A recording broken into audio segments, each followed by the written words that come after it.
आप सभी लोगों का स्वागत है आपके अपने ऑनलाइन इंस्टीट्यूट सक्सेस विद आशीष में। आज का हमारा जो सब्जेक्ट है वह जो सब्जेक्ट पढ़ाने जा रहे हैं आप लोगों को वह सब्जेक्ट है इंडियन ज्योग्राफी। भारत का भूगोल आज का सब्जेक्ट है और आज की क्लास में हम डिस्कस करेंगे problem of the Indian soil. भारतीय भारतीय मृदा की कौन कौन सी समस्याएं हैं उससे संबंधित आज का हमारा क्लास होगा। एग्जाम में पूछा जाता है कि भारत में जो है कौन कौन सी समस्याएं मृदा में है जिससे वजह से हमारे जो कृषि की उत्पादकता नहीं बढ़ती है, productivity of the agriculture product नहीं हो पाता है। तो इससे संबंधित हम आज कुछ इम्पॉर्टेंट फैक्ट के रूप में बताएं आप लोगों से डिस्कस करेंगे। जैसे जो एग्जाम में पूछा जाता है कि जो इरोजन होता है, सॉइल इरोजन का जो होता है, सॉइल इरोजन कितने प्रकार के होते हैं, किस सॉइल इरोजन को हम किसान की मौत के नाम से भी जानते हैं, या जो एग्जाम में पूछा गया है। तो इससे संबंधित हम आज जो है पढ़ाने जा रहे हैं। या जो है आप लोगों को जो है पीसीएस मेंस में भी काम आएगा और प्री में भी इससे क्वेश्चन आप लोगों को मिलेगा। ओके, तो इंडियन ज्योग्राफी का आज का 15वें क्लास में हम डिस्कस करेंगे। आज का हमारा जो इंडियन ज्योग्राफी है वह है 15वें क्लास। तो 15वें क्लास में हम डिस्कस करेंगे भारतीय मृदा की समस्या, प्रॉब्लम ऑफ इंडियन सॉइल। क्या क्या प्रॉब्लम्स हैं इंडियन सॉइल में, भारतीय मृदा में, उससे संबंधित हम डिस्कस करने चल रहे हैं। ओके, इसके पहले भी हम ऑलरेडी जो है इंडियन ज्योग्राफी भारतीय भूगोल का जो है 14 क्लास वीडियो बना करके अपने यूट्यूब चैनल पे अपलोड कर दिए हैं। आप लोगों से रिक्वेस्ट है कि प्लीज़ आप लोग हमारे यूट्यूब चैनल को सब्सक्राइब करके प्ले लिस्ट में जाके सभी वीडियो को आप लोग देखिए। वीडियो को देख करके लाइक करिए और हमारे यूट्यूब चैनल को शेयर करिए मैक्सिमम। तो चलिए आज की क्लास में प्रारंभ करने जा रहे हैं। एक बार पुनः आप सभी का आज की क्लास में हम स्वागत करते हैं और आज की क्लास हम प्रारंभ करने जा रहे हैं। तो problem of the Indian soil, क्या क्या जो है भारतीय मृदा में क्या क्या समस्याएं भारत में हैं, इससे जो है संबंधित हम आप लोगों को पढ़ाने जा रहे हैं। पहला जो समस्या है भारत में, सबसे बड़ी समस्या है वह है इरोजन का। ओके, भूमि अपरदन की समस्या एक बहुत बड़ी समस्या है भारत में। भारत में जो है भूमि मृदा जो है इसका जो है क्षरण बहुत ज्यादा होता है, अपरदन बहुत ज्यादा होता है। क्यों, क्या कारण होते हैं मतलब भारतीय सॉइल में, भारतीय मृदा में वह क्या कारण है जिसके वजह से भूमि में अपरदन अधिक होता है। इसके जो है मुख्यतः दो कारण होते हैं। पहला जो हमारा भूमि अपरदन होता है वह जो है जल के द्वारा होता है और दूसरा वायु के द्वारा होता है। जैसे कभी आंधी तूफान, इसके द्वारा हमारा जो है मृदा जो है एक जगह से दूसरे जगह ट्रांसफर हो जाता है। किसके द्वारा? जल के द्वारा और वायु के द्वारा। इसी को हम भूमि अपरदन के नाम से जानते हैं। भूमि अपरदन किसे कहते हैं, सॉइल इरोजन किसे कहते हैं? जब किसी सॉइल पार्टिकल्स का यानी कि मृदा का कुछ भाग किसी एक स्थान से जल या वायु के द्वारा वह दूसरे स्थान पर चला जाए, तो इसी को हम जो है सॉइल इरोजन के नाम से जानते हैं। इसी को हम भूमि अपरदन के नाम से जानते हैं। भूमि अपरदन जो है कृषि से संबंधित जो हमारी मृदा होती है उसके लिए बहुत घातक होता है। क्यों? क्योंकि जो हमारा किसान जिस खेत में कृषि कार्य करते हैं वहाँ की जो मृदाएं होती हैं वह उपजाऊ होती हैं, उसको प्रोडक्टिविटी उत्पादकता अधिक होती है। लेकिन कभी जो है वर्षा अधिक हो गया, जो है बाढ़ की स्थिति आ गई, तूफान आ गया, तो उनका जो उपजाऊ मृदा होता है वह उसका जो है ऊपरी परत जल के द्वारा नष्ट हो जाता है। तो इससे क्या होता है कि किसान की जो उत्पादकता है मृदा की, उसमें जो न्यूट्रिएंट पाए जाते हैं, क्योंकि जो कृषि होता है ना वह जो है मृदा के ऊपरी परत जो है कृषि के दृष्टिकोण से इम्पॉर्टेंट होता है, क्योंकि उसमें जो है अधिक मात्रा में न्यूट्रिएंट्स पाए जाते हैं जिससे जो है हमारी फसल का उत्पादन अधिक होता है। लेकिन वह जो है जल के माध्यम से या वायु के माध्यम से वह नष्ट हो जाता है। तो ये जो है एक बहुत बड़ी समस्या है। भूमि अपरदन समस्या एक बहुत बड़ी समस्या है।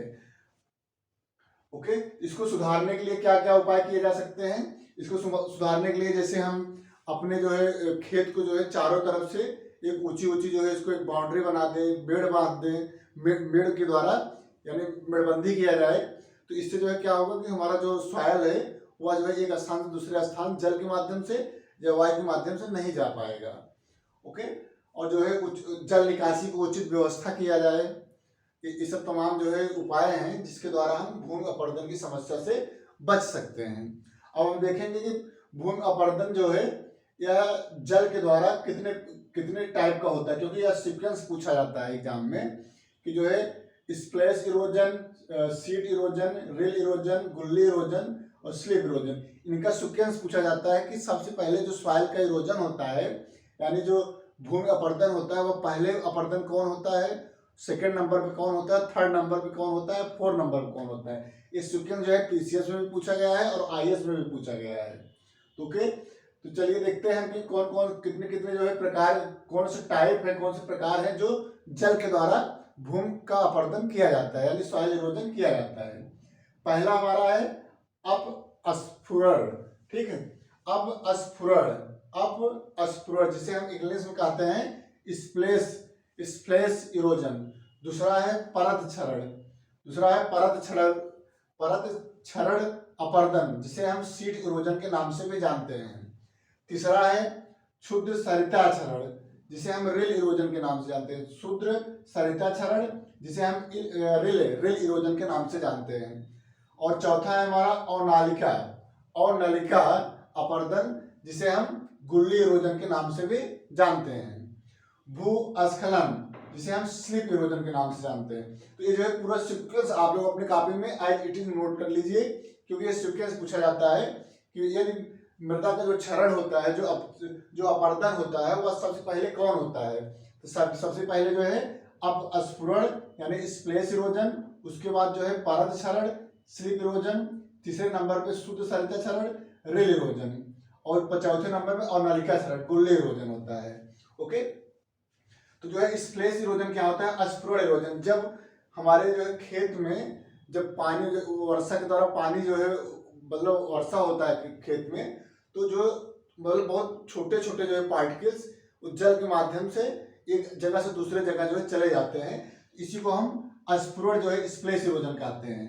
और इसी स्प्लैश इरोजन के बड़े स्वरूप को हम जो है परत क्षरण के नाम से जानते हैं। परत क्षरण क्या होता है, या जो है जो हमारा उपजाऊ मृदा होता है उसका जो ऊपरी परत होता है, वह जो है सीड परत क्षरण के माध्यम से पूरा परत जो है एक स्थान से दूसरे स्थान चला जाता है। इसलिए कहा जाता है परत क्षरण इरोजन यानी सीड इरोजन जो है कृषि के दृष्टिकोण से बहुत ही नुकसानदेह होता है। यानी जो हमारा मृदा होता है उसकी जो ऊपर की परत उपजाऊ होती है, लेकिन यह परत क्षरण के माध्यम से यह एक जगह से दूसरे जगह पे चला जाता है, और इससे जो है किसान को बहुत नुकसान होता है। ओके, तो कृषि कार्य के लिए या जो है कृषि कार्य के लिए बहुत ही नुकसानदेह यह इरोजन होता है। कौन, या जो है seed erosion. Okay, seed erosion बहुत ही नुकसानदेह होता है। नेक्स्ट है शुद्ध सरिता इरोजन रिल इरोजन।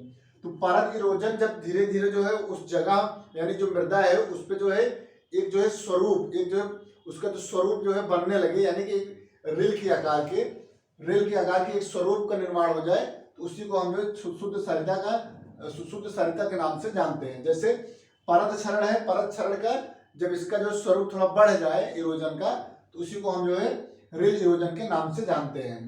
रिल इरोजन का जो बड़ा स्वरूप होता है उसे हम अवनालिका क्षरण कहते हैं। अवनालिका में क्या होता है, एक जो है मतलब एक जो गड्ढे का स्वरूप ले लेता है, मतलब एक बहुत बड़ा जो है इरोजन इसे कहा जाता है। ठीक है, अवनालिका इरोजन में जो है कृषि के लिए बहुत ही नुकसानदेह होता है। क्यों, क्योंकि जो है इसमें अवनालिका क्षरण के द्वारा अधिक जो है मृदाएं एक जगह से दूसरी जगह पे चली जाती हैं, और वहां उस जगह जिस जगह क्षरण होता है वहां पे ये जो है एक बड़ा स्वरूप का निर्माण कर देती है, जैसे नाली का निर्माण कर देती है। ठीक है, और नलिका इसका नाम है, तो एक नाली का स्वरूप बन जाता है, यानी मृदा में इतना क्षरण हो जाता है कि नाली स्वतः स्वरूप बन जाता है, और यही आगे चल के नाला और समुद्र का रूप धारण कर लेता है। ठीक, तो यही अवनालिका क्षरण जो है ये जो है आगे चल करके एक नाले के रूप में हो जाता है, और यह जो है समुद्र के रूप में भी और नदी के रूप में भी परिवर्तित हो जाता है। ये जो है बहुत खतरनाक जो होता है क्षरण होता है, अवनालिका क्षरण बहुत मतलब नुकसानदेह होता है कृषि के लिए। और जो हमारा पांचवा है भूस्खलन, जब हमारा जो है भूमि जो है भूस्खलित होता है उसके द्वारा भी मृदाएं को जो है बहुत ज्यादा नुकसान होता है, वह जो है एक स्थान दूसरे स्थान पे बहुत ज्यादा जो है स्थानांतरित होती हैं। ओके, अब हमारा अगला क्वेश्चन है कि इस क्वेश्चन पूछा जाता है कि कौन सा ऐसा क्षरण है, कौन सा ऐसा इरोजन परत है जिसको हम किसान की मौत मौत के नाम से जानते हैं। तो जो है परत क्षरण, परत क्षरण जो होता है इसे हम किसान की मौत के नाम से भी जानते हैं, यानी सीड इरोजन। सीड इरोजन को किस नाम से जानते हैं? किसान की मौत के नाम से। क्यों? क्योंकि इससे जो है किसानों को बहुत ज्यादा नुकसान होता है। उनकी जो जिस खेत में वो कृषि कार्य करते हैं उसकी जो उत्पादन क्षमता होती है मृदा की, वह उत्पादन क्षमता जो है इरोजन के माध्यम से वह नष्ट हो जाती है। इसीलिए इसको जो है परत क्षरण के नाम से जानते हैं। नेक्स्ट हमारा पहला था भूमि अपरदन की समस्या, जो है दो प्रकार की थी, वायु के द्वारा, जल के द्वारा। जल के द्वारा जो है ये जो है 5 प्रकार के क्षरण होते हैं। और हमारा जो दूसरा जो समस्या है वह है जल क्रांति की समस्या। जब हमारे कृषि मतलब जब जिस खेत में कृषि कार्य किया जाता है, यदि वहां पे जो है जल भराव यानी जल की अधिक मात्रा हो जाती है, यानी एक तो होता है फसल के लिए जल आवश्यक होता है, जल जो है कृषि के लिए बहुत आवश्यक होता है, जल के द्वारा ही कृषि की उत्पादन किया जाता है। लेकिन जब जो है आवश्यकता से अधिक किसी खेत में पानी जो है लग जाता है, उसी को हम जल क्रांति के नाम से जानते हैं। यानी आवश्यकता से अधिक जब किसी फसल में पानी लग जाता है तो वह जो है उस फसल के लिए नुकसानदेह होता है। इसी को हम जल क्रांति के नाम से जानते हैं। जैसे कभी कभी जो है वर्षा बहुत ज्यादा हो जाता है और खेत में जो है जल निकासी है नहीं, तो जो है जल भराव की स्थिति उत्पन्न हो जाती है। बाढ़ आते हैं, बाढ़ की स्थिति में भी जल भराव की स्थिति उत्पन्न हो जाती है। इससे नुकसान क्या होता है? नुकसान यह होता है कि जो कृषि में जो कृषि कार्य किया जाता है उसमें जो है अधिक मात्रा में जो उत्पादन क्षमता मृदा की होती है वह नष्ट हो जाती है।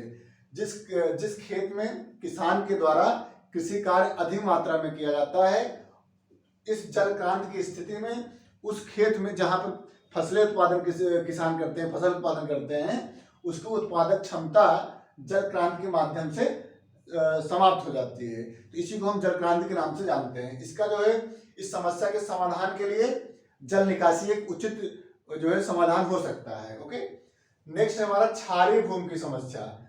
जो क्षारीय भूमि की समस्या भी एक भारत में बहुत बड़ा समस्या के रूप में जाना जाता है, क्योंकि क्षारीय मृदा में कृषि उत्पादन बहुत अच्छा नहीं होता, उसको प्रोडक्टिविटी जो है फसलों की बहुत कम होती है। इसके जो है सुधार इस मृदा में जो है इसको सुधार करके यहाँ पे कृषि कार्य किया जाता है। सुधारने का क्या है कि उसमें जो है जुताई करिए, सिंचाई करिए या जिप्सम की मात्रा में मिलाइए। जिप्सम के द्वारा भी जो है क्षारीय मृदाओं का सुधार किया जाता है। चौथा जो समस्या है वह है बंजर भूमि की समस्या। हमारी जो है जिसमें किसान खेती करते हैं उसमें अधिक न्यूट्रिएंट के, जैसे नाइट्रोजन की अधिक मात्रा प्रयोग करने से या जो है न्यूट्रिएंट की जो मात्रा होती है, एक निर्धारित मात्रा होती है फसलों को, उससे ज़्यादा वहाँ पर यूज करने से तो उस जो है खेत की जो है उत्पादकता समाप्त हो जाती है। ऐसे में क्या होता है कि वह जो है भूमि बंजर हो जाती है, यानी उसकी उत्पादकता शून्य हो जाती है। तो ये भी एक बड़ी समस्या है जो भारत की मृदा में पाई जाती है। नेक्स्ट है मृदा अवक्षय।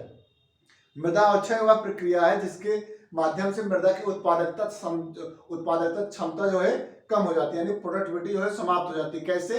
वह जो है जो किसान के द्वारा अनियमितता, जो उर्वरक के अधिक प्रयोग करने से, सिंचाई अधिक करने से, इससे क्या होता है कि जो सॉइल की जो प्रोडक्टिविटी होती है, सॉइल की जो उत्पादकता होती है, वह जो है धीरे धीरे लीच के माध्यम से, लीचिंग के माध्यम से, किसकत के माध्यम से वह नष्ट हो जाती है। तो ऐसे स्थिति में हम जो है मृदा अवक्षय के नाम से जानते हैं, सॉइल डिप्लेशन के नाम से जानते हैं। नेक्स्ट है हमारा नगर एवं उद्योग धंधों के विकास से कृषि भूमि में कमी। जो हमारे किसान भाइयों के द्वारा कृषि कार्य किया जाता है, लेकिन अब जो है वर्तमान में या फिर जो आधुनिक काल में कृषि का जो क्षेत्र है, जो भूमि है, वह धीरे धीरे कम हो रहा है। क्यों? क्योंकि जो है अधिक मात्रा में उद्योग धंधे जो है विकसित हो रहे हैं, यातायात के साधन के रूप में सड़कों का निर्माण हो रहा है। इससे क्या हो रहा है, किसान की जो भूमि है वह धीरे धीरे कम हो जा रहा है। तो यह भी एक समस्या भारतीय मृदा में देखी जाती है। ओके, तो आज की क्लास में हम आप लोगों से डिस्कस किए भारतीय मृदा की समस्या और जो भूमि अपरदन की समस्या है, उसमें जल द्वारा मृदा क्षरण, यानी जल के द्वारा मृदा क्षरण के कितने टाइप हैं, ये आज की क्लास में हम आप लोगों से डिस्कस किए। अब अगले क्लास में एक नया टॉपिक इंडियन ज्योग्राफी आप लोगों के साथ हम डिस्कस करेंगे। आज की क्लास में इतना ही। आप लोगों को हमारा क्लास वीडियो कैसा लगा है कमेंट के माध्यम से आप लोग कमेंट करिए और हमारे यूट्यूब चैनल को सब्सक्राइब करके प्ले लिस्ट में जाके सभी वीडियो को आप लोग देखिए और वीडियो को लिंक को आप मैक्सिमम शेयर करिए प्लीज़। तो आज क्लास में इतना ही, बहुत बहुत धन्यवाद, थैंक यू सो मच।